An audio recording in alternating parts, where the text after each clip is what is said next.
Do you all know that the Prophet ﷺ's wives, they had two groups? The wives of the Prophet were two camps. Yes, the hadith is in Sahih al-Bukhari. The wives of the Prophet ﷺ were two hizb. Hizb Salama and the hizb of Aisha. That's what the narration mentioned. Are we all together, brothers? They even had a quarrel one time as two groups. Let me tell you the story. Our mother Aisha radiallahu ta'ala anha, when the Prophet was in her house, the Prophet would always receive gifts. He would receive gifts when he's in Aisha's house. All the other wives, the Prophet won't receive gifts in their house. And the Sahabas would only do it when he's at the night of Aisha's house. They'll come, give the gifts. So the Sahabas became a bit upset by the Sahabiyat. The wives of the Prophet ﷺ became upset. That's not fair. Why is he always receiving gifts at the house of Aisha? What about us? Why not us? So they spoke amongst themselves, the other camp, and they said, we need to address this issue to the Prophet. So they sent Salama radiallahu ta'ala anha. They said to Salama, you go and speak to him about this issue. She said, I will, no problem. Salama went radiallahu ta'ala anha. She spoke to the Prophet about it. She said to the Prophet sallallahu alayhi wa sallam, this is not fair. You only receive gifts in the house of who? Aisha radiallahu ta'ala anha. And when you're with our house, nothing comes to you. Is it not? The Prophet sallallahu alayhi wa sallam ignored Salama. Second time, she brought it up again. He ignored it. He didn't want to address it. Then Salama, she came back to the other wives and she said, the Prophet ﷺ, he didn't respond to me. He didn't say anything. They said, okay, do it when he comes to your night. So the night when he came to her house, she addressed it to the Prophet ﷺ again. He also tried to avoid it. When she repeated it again and again and again, he looked at her and he said to her, Wallahi, Salama, Wallahi, Jibreel did not come to me with the revelation in the bed or the house of someone other than Aisha. It is only Aisha's house that Jibreel came to me with revelation. In other words, Aisha has something over all of you. Do not, talk to me about this issue. Salama, she said, Ya Rasulullah, please, I apologize, forgive me, I shouldn't have brought this up. Astaghfirullah, I ask Allah for forgiveness, and she didn't. The other women are waiting, right? So when she comes back, they say, hey, what did he say to you? She said, look, I spoke to him, I'm not going to bring it up to him again. They said, no, this is not a good answer. We need an answer from the Prophet. We want this to stop. Then they made the decision to send Fatima, the daughter of the Prophet. Fatima, can you go and talk to your dad? She said, no problem. She came to her dad and she spoke to her dad. The Prophet ﷺ, he said, Ya Fatima, la tukallimni fi sha'ni Aisha. Do not speak to me about the issue of Aisha. Do not bring this up to me. This harms me. He said, Aisha, Fatima, do you want to harm me? Don't bring this issue up to me. She said, Dad, forgive me.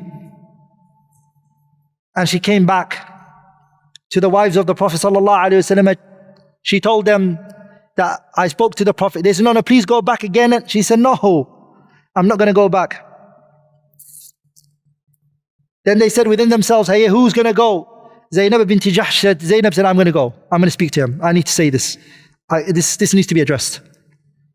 Zainab came to the Prophet ﷺ, and our mother Aisha was sitting there.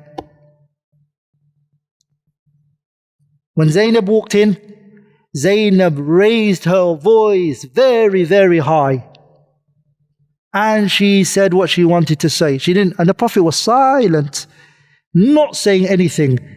Then he looked at our mother Aisha, and Aisha, she said, I realized he was giving me permission to talk. And the Prophet looked at Aisha radiallahu ta'ala anha, because Zainab, she was angry and she was also harsh to our mother Aisha. And she would say very harsh things to Aisha, but Aisha was there. So the Prophet looked at Aisha. Aisha said, I looked at the Prophet and I realized he was giving me permission to talk. Aisha, she said, I started to speak. And I spoke and I said my bit, hatta askattuha, until I silenced Zainab. She couldn't respond to me. Then the Prophet ﷺ, he laughed. He said, Wallahi innaha binti Abi Quhafa. Wallahi, she's the daughter of Abu Bakr. She's like her father. Wallahi, she is from him. Yani Abu Bakr. The point I want from the story is that the Prophet loved Aisha. Everyone knew that he loved Aisha. Aisha knew that the Prophet loved her the most. The Prophet told everybody that he loves Aisha. This was public knowledge. Sah? With that being said, Aisha said, I was always jealous of Khadijah. And I never met her in my life. That was the only woman he would always mention. And one day he mentioned her in the presence of our mother Aisha. She said, كَأَنَّكَ, it's like as though you've never seen any other woman and you've never been, Aisha saying this, that you've never seen any other woman or you've never been married to any other woman except Khadijah. And then he looked at me and he said, Wallahi innaha hi, Wallahi she is this, and she is this, and she is this, and she's the mother of my children. All of his children, majority, all of them, they came from who? Khadijah radiallahu ta'ala anha, except Ibrahim, who came from Maria al-Qibtiyya. The rest, they came from who? They came from Khadijah. So why am I mentioning this? Khadijah falls under az-zawjah, as-salihah, righteous wife. If you have a wife who is righteous, you could lose your job. You come home, she will say, Subhanallah, for 10 years you've been providing for us. Now you lose your job and we don't have money and anything. Khalli wali. Allah will provide. Your provision is in the sky. Allah will not forsake us. She will say to you, but make sure you look for halal for us. Like in the one who's not like that, she will say to you, no, we need to take money from the bank. We can't live like this. You see, I kept telling you, take that house on mortgage. You never listened. Now if we had that house on mortgage, and she'll take you down a dark road, and etc. A righteous wife. The Prophet, look what he said, and this is the righteous wife. This is the wife that will give you tranquility, brothers. Those of you who are married, you're already in trouble.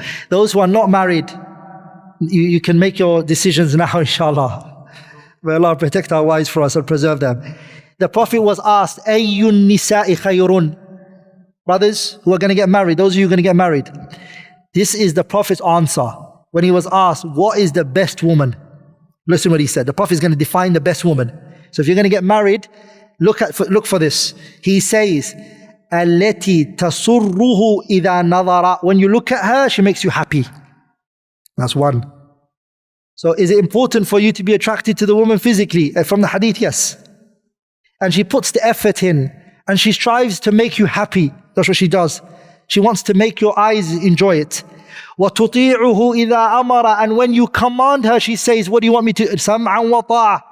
I listen and I obey. She says that to you. وَلَا تُخَالِفُهُ فِي نَفْسِهَا. And she doesn't disobey with you regarding her affairs.